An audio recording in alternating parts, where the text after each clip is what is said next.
सोचिएगा जब बच्चा पैदा होता है तो इस हथेली पर राजा इतना छोटा होता है। अगर उसे माँ बाप उसी समय छोड़ दे, त्याग दे, तो समझिएगा एक चींटी जिसकी कोई औकात नहीं थी, वो चाट करके बच्चे को मौत के घाट उतार दे, वो कभी आगे ना बढ़े। वहां से पाल पोस करके माँ बाप बच्चों को बड़े करते हैं, लेकिन वही बेटा जब बड़ा होता है, बहू आती है, तो माँ बाप बोझ हो जाते हैं और उन्हें बाहर फेंका जाता है। डॉक्टर आशु भल्ला एम्स को अपने ये मामला क्या है, ये पोस्टर के बारे में बताया जाए। ये मामला मेरे बेटे की मदर इन लॉ है, हाँ। डॉक्टर आकाश बंसल, उसका ही पोस्टर है। हाँ। उसको मैंने डॉक्टर बनाया, पढ़ाया लिखाया, एमडी रेडियोलॉजिस्ट है, इसलिए टॉप द डॉक्टर है। इसने पीजी चंडीगढ़ से एमडी करी, वहीं से एसआर करी। उसकी माँ ने इतनी मेहनत करी कि वहां तक पहुंचाया उसको। चुप रहिए। देखिएगा, तमाम धरनाएं होते हैं ना, आंखों में ये आंसू है, इसलिए नहीं है कि इनको खाने की दिक्कत है। जो व्यक्ति इतना सक्षम है कि अपने बेटों को एमबीबीएस करा सकता है, वो जीवन भर खा सकता है। इस बात को लिख कर ले लीजिएगा आप लोग।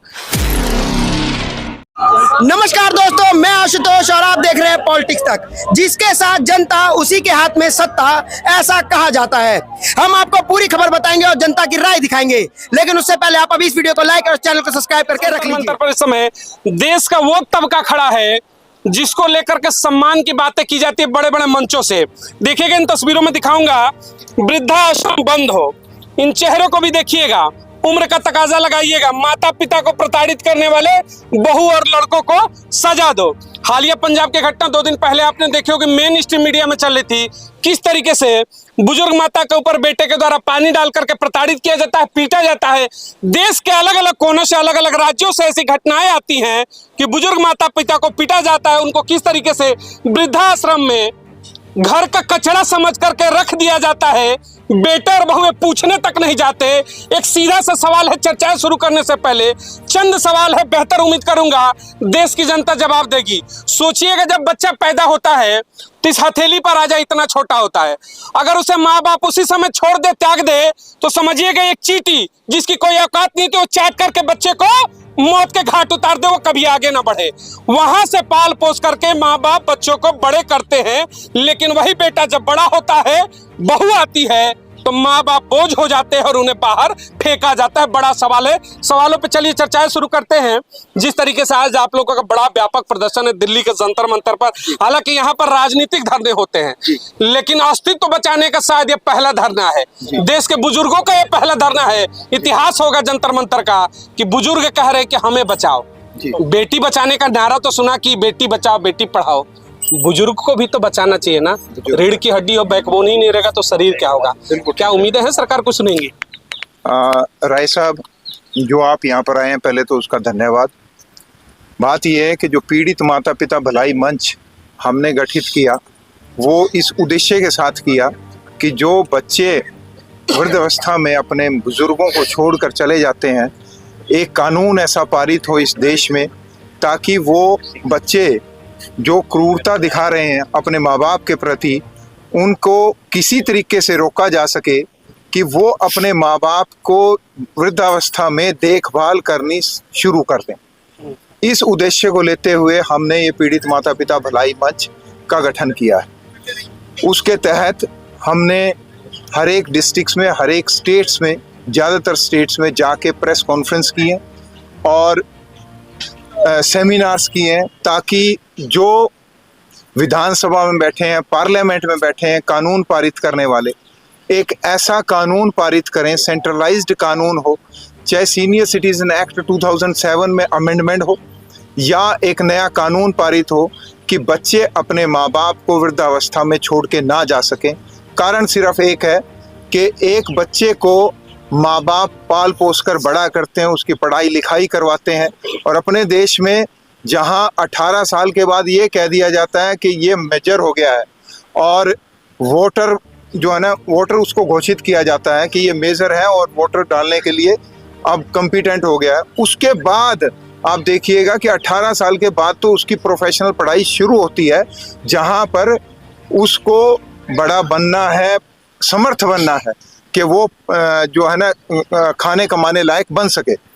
तो उस स्थिति में माँ बाप की जो है बहुत ज़्यादा मेहनत रहती है कि वो उसको डॉक्टर, इंजीनियर, साइंटिस्ट बनाता है, उसके बावजूद, पढ़ने लिखने के बावजूद वो अपने माँ बाप को छोड़ के चला जाता है।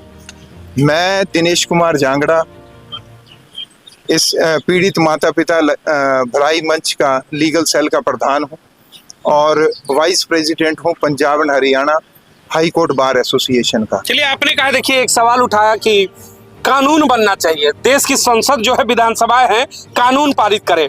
देश में देखिए अभी हालिया बड़े बड़े पोस्टर आपको जगह जगह दिखते होंगे, 33% महिला आरक्षण। जी हाँ, हमें नहीं लगता कि शायद 33% महिला आरक्षण की जगह पे पहले बुजुर्गों के ऊपर अगर विचार हो जाए तो ज्यादा बेहतर है। देश में कहते हैं कि रेप के ऊपर कानून है, जघन्य अपराध में गिना जाता है, लेकिन हमें लगता है कि अगर रेप से भी अगर कोई जघन्य अपराध है तो बूढ़े माँ बाप को मारना, पीटना, उनको घर से बाहर बेदखल कर देना, ये देश का सबसे जघन्यतम अपराध है। लेकिन सरकारें मौन है। माननीय प्रधानमंत्री नरेंद्र मोदी जी, मैं आपसे कहना चाहूंगा, आपकी उम्र भी लगभग 70 पार है, आप भी उस दायरे में आते हैं, लेकिन बेहतर है कि आप प्रधानमंत्री हैं, आपको सुविधाएं मिलेंगी। लेकिन इन चेहरे का क्या, इन चेहरे का क्या, इन चेहरे का, इस चेहरे का क्या, और इस चेहरे की गलती क्या, इस चेहरे की गलती क्या? इन चेहरों को न्याय कब मिलेगा, मिलना चाहिए कि नहीं मिलना चाहिए, बड़ा प्रश्न चिन्ह है। देश के ये वो सम्मानित व्यक्ति हैं, अगर हैं तो कहते हैं ना कि गुलदस्ते में सभी फूल होते हैं, तो ये तो वैसे फूल हैं जो हमेशा मतलब उसमें से बेहतर चीजें देते हैं, सुगंध देते हैं। इनको ही बाहर फेंका जाता है कचरा समझ करके। माता पिता के अब बोझ बन चुके हैं। भारत कहते हैं कि परंपराओं का देश है, संस्कृति का देश है, राम राज्य कहते हैं। राम राज्य में बुजुर्गों को बचाने के लिए कानून लाना पड़ेगा क्या? नहीं, बुजुर्गों को बचाने के लिए कानून तो लाना पड़ेगा, और वृद्धाश्रम जब तक बंद नहीं होगा, सर आपके माध्यम से, मीडिया के माध्यम से सरकार से अनुरोध है कि जितने भी वृद्धाश्रम है देश के बंद हों। उसके बाद फिर जो हमारी ये हम सब यहाँ बैठे हुए हैं, खड़े हुए हैं, औलादे हैं, इनको पता चलेगा कि हम लोग कैसे रहते, फिर कैसे हम उनको बताते हैं क्या होता है। जब तक वृद्धाश्रम बंद नहीं होगा तब तक हम लोग ऐसे पीड़ित होंगे, ये 100%। अच्छा, एक सवाल है, क्या वाकई में लग रहा है कहीं ना कहीं संस्कारों की भी कमी आ गई है, या फिर समझना नहीं चाहते? मॉडर्नाइजेशन के नाम पर हम इतने बहक चुके हैं कि जो सम्मान होना चाहिए गार्जियन के लिए वो रहा ही नहीं। अब सम्मान का जहाँ तक सवाल है कि वो 18 साल की उम्र तक भी बताया इन्होंने कि हम उनको मतलब कि अपने उसमें ढाल लेते हैं, चलो ठीक है। इसके बाद क्या होता है कि बच्चे कहते हैं हम यहाँ जाएं, वहाँ जाएं, जब बाहर जाते हैं तो उससे जो है मतलब कि बहुत बड़ा उनको प्रभाव पड़ता है, जो सामाजिक कुरीतियां हैं उनका। इस वजह से हम लोग उससे पीड़ित हैं भी। सोशल जस्टिस का मामला है जिस तरीके से आपने देखिए कहा, ये डॉक्टर आशु भल्ला एम्स को अपने ये मामला क्या है, ये पोस्टर के बारे में बताया जाए। ये मामला मेरे बेटे की मदर इन लॉ है, डॉक्टर आकाश बंसल, उसका ही पोस्टर है। उसको मैंने डॉक्टर बनाया, पढ़ाया लिखाया, MD रेडियोलॉजिस्ट है, इसलिए टॉप द डॉक्टर है इसने, विजय चंडीगढ़ से MD करी, वहीं से SR करी। उसकी माँ ने इतनी मेहनत करी कि वहाँ तक पहुँचाया उसको। चुप रहिए, देखिएगा तमाम धरनाएं होते हैं ना, आंखों में ये आंसू है, इसलिए नहीं है कि इनको खाने की दिक्कत है। जो व्यक्ति इतना सक्षम है कि अपने बेटों को MBBS करा सकता है, वो जीवन भर खा सकता है, इस बात को लिख कर ले लीजिएगा। कहेंगे कि छेड़खानी हुई जेल में डाल देंगे, तो क्या पुरुषों के लिए कोई आयोग नहीं है? पुरुषों के लिए कोई कानून नहीं होना चाहिए? और सबसे बड़ी बात इन्होंने कहा कि बहू, बेटियों के लिए नारा दिया कि बेटी बचाओ बेटी पढ़ाओ, 9 दुर्गा की पूजा करते हैं। उन देश की तमाम बहुओं से, उन बेटियों से मैं एक सवाल करना चाहूंगा कि शर्म करो, ऐसा दिन ना आ जाए कि बहु बेटियों के नाम पर थूकना पड़ जाए, नफरत हो जाए। उस नफरत को दूर करो, कम से कम सम्मान दो। जिस बेटे के साथ शादी किया, आज जिसे तुम अपना पति मानती हो, पहले इनका बेटा है।